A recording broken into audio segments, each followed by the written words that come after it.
Hello friends and welcome to med project medical lectures आणि मी तुमचा मित्र प्रशांत शिंदे आपल्या एका नवीन तर आजचं जे लेक्चर असणार आहे तर आजच्या लेक्चरमध्ये आपण त्या ज्या चॅप्टरवर आपण काही एमसीक्यू काढले तर ते एमसीक्यू मित्रांनो आपण डिस्कस करणार आहे.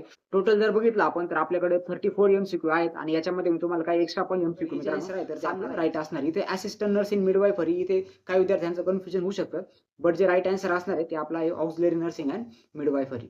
त्यानंतर नेक्स्ट आहे बघा duration of the NM course. NM कोर्सचा ड्युरेशन किती असतो? 1 वर्ष, 2 वर्ष, 3 वर्ष आणि 4 वर्ष. तर याचा किती असतो?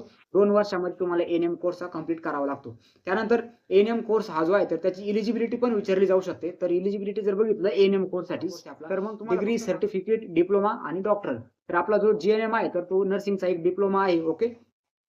त्यानंतर जीएनएमचा जो ड्युरेशन आहे तर ड्युरेशन आपल्याला विचारलंय तर ड्युरेशन बघा किती आहे. जीएनएम हा जो डिप्लोमा कोर्स आहे तर हा 3 वर्षांचा 12वी नंतरचा डिप्लोमा कोर्स असतो. त्यानंतर eligibility of GNM is dash dash. GNM साठी तुम्हाला काय इलिजिबिलिटी असणं गरजेचं आहे तर 12वी pass from any stream. Okay. 12th science असेल तुमचं, कॉमर्स असेल, आर्ट्स असेल, तुम्हाला ऍडमिशन भेटू शकतं. बट आता जो नवीन जीआर आलाय, नवीन जीआर प्रमाणे जर गव्हर्नमेंट मधून तुम्हाला जर जीएनएम करायचं असेल तर मग तुम्हाला 12वी मध्ये फक्त सायन्स लागतं आणि प्लस तुम्हाला एंट्रन्स एक्झाम पण लागते. बट एक्झाम मध्ये जर विचारलं इलिजिबिलिटी ऑफ जीएनएम तर मग त्यामध्ये तुम्हाला 12th pass from any stream just type of course. आता बीएससी नर्सिंग जो आहे तर ते कोणत्या टाईपचा कोर्स आहे हा विचारलाय. Okay. BSc nursing is dash dash type of course. तर डिप्लोमा, त्यानंतर सर्टिफिकेट, त्यानंतर अंडर ग्रॅज्युएट कोर्स आणि पोस्ट ग्रॅज्युएट कोर्स. तर आपण बीएससी नर्सिंग जर बघितलं तर बीएससी नर्सिंग आपला अंडर ग्रॅज्युएट डिग्री कोर्स आहे, यूजी कोर्स आहे. ओके. 12वी सायन्स नंतर केला जातो.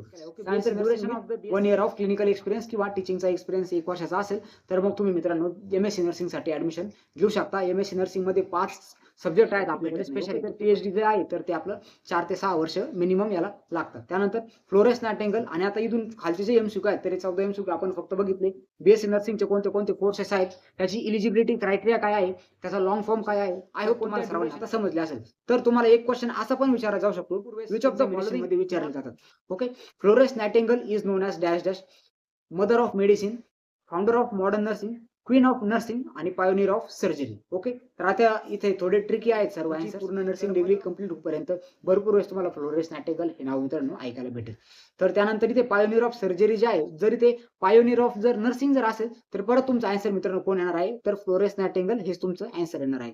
तर बघू आपण सेलिब्रेट केला जातो. तर इंटरनॅशनल नर्सेस डे जो आहे तर इथे फ्लोरेन्स नायटिंगेलचा बर्थडे डेट बघा काय मित्रांनो तर ते आहे आपली 12 मे. तर 12 मेलाच आपण जे आहे तर ते आपले नर्सिंग डे जो आहे तर तो सेलिब्रेट केला जातो. उन्हाळ्यामध्ये 12 मे आणि 12 मेला आपलं जे नर्सिंग डे आहे तर तो आपण सेलिब्रेट केला जातो. आणि तो का सेलिब्रेट करतात कारण की 12 मेला आता त्यांनी जी सोल्जर जे आहेत तर ते सोल्जर मधली जी मॉर्टॅलिटी रेट आहे. आता मॉर्टॅलिटी रेट म्हणजे काय हे सर्वात पहिले जाणून घ्या. जिथे पण एखाद्या पर्सनची डेथ होते किंवा 1000% मागे किती पर्सेंटची एखाद्या आजारामुळे डेथ झाली, एखाद्या कारणामुळे डेथ झाली, त्याला आपण काय म्हणतो मॉर्टॅलिटी रेट. मॉर्टॅलिटी आणि मॉर्बिडिटी याच्यावर तुम्हाला डिफरन्स विचारला जाऊ शकतो. मॉर्बिडिटी म्हणजे आजारी पडणे किंवा अपंगत्व येणे त्याला आपण म्हणतो मॉर्बिडिटी रेट आणि मॉर्टॅलिटी म्हणजे एखाद्याचा जीव जाणे त्याला आपण म्हणतो मॉर्टॅलिटी रेट. ओके. तर आता हा जो मॉर्टॅलिटी रेट आहे तर मॉर्टॅलिटी रेट हा इम्प्रूव्ह करण्यामध्ये म्हणजे याच्यावर पण मित्रांनो इम्पॉर्टंट एमसीक्यू आहे. तर ते कोण आहे? फ्लॉरेन्समध्ये जे इटली आहे तर इटलीमध्ये फ्लोरेन्स नायटिंगेल जे आहे तर त्यांचा जन्म झाला. Okay. Florence nightingale, Florence Italy हे तुम्ही ध्यानात ठेवायचे. त्यानंतर नेक्स्ट आहे Florence nightingale work at which hospital during the crime and war. आता हे जे क्राईम अँड वॉर जे आहे तर क्राईम अँड वॉर मध्ये फ्लोरेन्स नायटिंगेल यांनी काम कुठे केलं. ओके. तर जे त्यांनी जे घायल झालेले सोल्जर्स होते, इंज्युअर्ड सोल्जर्स होते तर त्यांना केली स्कुटारी हॉस्पिटलमध्ये. आणि त्यांनी जे पहिलं नर्सिंग ट्रेनिंग स्कूल चालू केलं तर ते कुठे चालू केलं? Thomas hospital, saint Thomas hospital इथे. त्यानंतर next MCQ Florence Nightingale reduce the mortality by improving all expect. Okay. आता इथे बघा निगेटिव्ह तुम्हाला ऑप्शन आहे तर ते चॉईस करायचे. जिथे पण तुम्हाला एक्सपेक्ट हा जो वर्ड दिसेल तर तिथे तुम्हाला मित्रांनो निगेटिव्ह जे आहे तर निगेटिव्ह ऑप्शन तिथे चॉईस करायचे. क्लिनलीनेस, व्हेंटिलेशन, न्यूट्रिशन आणि अँटीबायोटिक्स. तर आपली जी एन्व्हायरमेंटल थिअरी आहे तर त्याच्यामध्ये आपण हे 3 कंपोनंट बघितले, क्लिनलीनेस, व्हेंटिलेशन आणि न्यूट्रिशन. आणि हा जो अँटीबायोटिक आहे तर अँटीबायोटिक हा त्याच्यामध्ये येत नाही. तर आपला राईट ऑप्शन काय असणार आहे? अँटीबायोटिक्स. तर या क्वेश्चनचा आन्सर असेल Florence Nightingale reduce the mortality जे आहे तर ते स्टार्ट केलं. त्यानंतर नेक्स्ट आहे बघा the first nursing training school started by Florence nightingale was called dash dash. Okay. जे पहिले त्यांनी नर्सिंग स्कूल चालू केलं तर ते स्कूल कोणतं होतं? Royal nursing school. त्यानंतर Nightingale training school for nurses, त्यानंतर ब्रिटिश नर्सिंग स्कूल आणि सेंट मेरी नर्सिंग स्कूल. तर याचा आन्सर काय मित्रांनो? Nightingale training school for nurses. तर हे जे आहे तर ते सेंट थॉमस हॉस्पिटलमध्ये यांनी सर्वात पहिले स्टार्ट केलं. त्यानंतर नेक्स्ट आहे the nightingale training school for the nurses was establish at, तर ते कोणत्या हॉस्पिटलमध्ये चालू झालं? सेंट थॉमस हॉस्पिटल हे आतापर्यंत आपण बघितले. स्कुटारी हॉस्पिटलबद्दल जर एमसीक्यू आला तर स्कुटारी हॉस्पिटलचं काय जे पहिले नर्सिंग ट्रेनिंग चालू झालं त्यामध्ये एन्व्हायरमेंटल हायजीन आणि पेशंट केअरला सर्वात पहिली प्रायोरिटी मित्रांनो देण्यात गेली होती. तर आय होप तुम्हाला सर्वांना आजचं मित्रांनो हे जे लेक्चर आहे तर ते समजलं असेल. एकदम बेसिक एमसीक्यू आणि सर्व इम्पॉर्टंट एमसीक्यू आपण या लेक्चरमध्ये. तर आय होप मित्रांनो तुम्हाला सर्वांना आजचं लेक्चर आणि एमसीक्यूज समजले असतील. तर अशाच नवीन एमसीक्यूसाठी आणि लेक्चरसाठी तुम्ही काय करायचं आहे, आपली जी नर्सिंग ॲप्टिट्यूडची बॅच आहे तर त्या बॅचमध्ये मित्रांनो आजच एनरोलमेंट करून घ्यायची आहे. तर एनरोलमेंटसाठी तुम्हाला फक्त ₹499 फीज आपण ठेवलेली आहे. तसं ₹1199 फीज आहे, बट आपण 75% सध्या ऑफ देतोय विद्यार्थ्यांसाठी. लिमिटेड पिरियडसाठी हा जो ऑफ आहे तर तो असणार आहे. तर 499 मध्ये तुम्हाला आपली नर्सिंग ॲप्टिट्यूडची बॅचमध्ये एंट्री भेटणार आहे. तर या बॅचमध्ये तुमचे सर्व लेक्चर्स पण घेतले जातील आणि प्रत्येक लेक्चरवर तुम्हाला मित्रांनो एमसीक्यूज पण बघायला भेटतील. इथून मागचे जे लेक्चर झालेत तर असं नाही की तुमचे ते लेक्चर्स मिस होतील. सर्व लेक्चर्स आपल्याकडे रेकॉर्डेड फॉर्ममध्ये अवेलेबल आहे. तुम्ही ते सर्व लेक्चर्स करू शकता आणि बॅचचा ॲक्सेस तुम्हाला मित्रांनो एक्झामिनेशनच्या दिवसापर्यंत दिला जाईल. म्हणजे तुम्ही एक्झामिनेशनपर्यंत कधी पण एक लेक्चर 4-4, 5-5 वेळेस बघू शकता.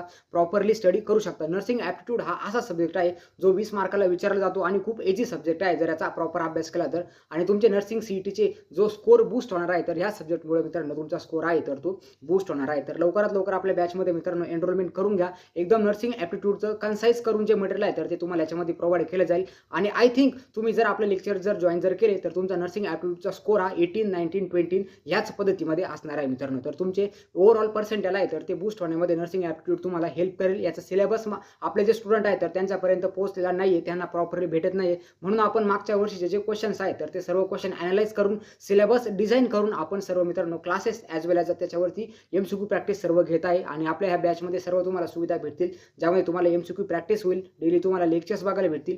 एक लेक्चर तुम्ही 4-4 वेळेस सुद्धा बघू शकता. काहीच प्रॉब्लेम नाही. तर लवकर तुम्हाला जर बॅचमध्ये ॲक्सेस लागत असेल तर आपला व्हॉट्सअप ग्रुप मित्रांनो जॉईन करा आणि तिथून मला डीएम करा. त्यासोबत आपली जी लिंक आहे लिंक मी तुम्हाला व्हिडिओच्या डिस्क्रिप्शनमध्ये प्रोव्हाइड केलेली आहे. तर भेटूया आपल्या अशाच नवीन आणि इंटरेस्टिंग व्हिडिओजमध्ये. तोपर्यंत wish you all the best for your nursing CET.